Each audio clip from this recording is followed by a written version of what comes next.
Hey, what's going on, folks? Just got a brand new video of Come On Driver.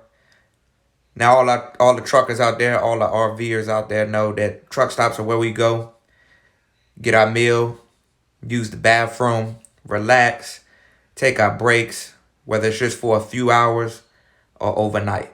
But one thing we do know is that truck stop smells. So here's a reason why truck stops smell.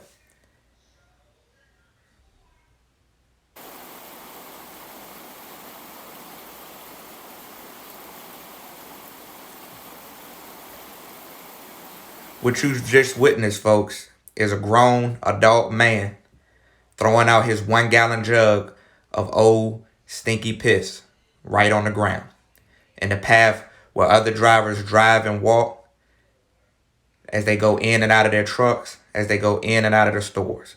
This is a perfect example of why truck stop stinks. Come on, driver.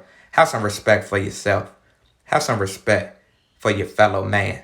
It's bathrooms. And not only is it bathrooms, but it's trash cans lining up these truck stops all over the country.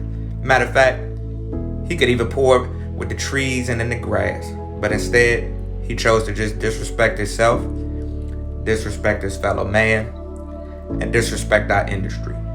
We already get enough heat as drivers out here, whether it's at a shipper or any other customer. It's a reason why we can't park where we want to, folks, when people do nasty stuff like that. And sometimes it's not even piss.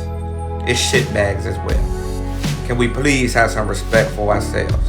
Can we please utilize the facilities, the disposal units that's near us? Can we please bring some respect back to our industry?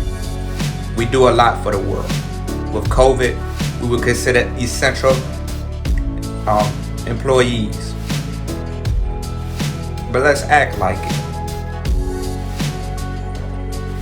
It's okay to do the right thing. Y'all be safe.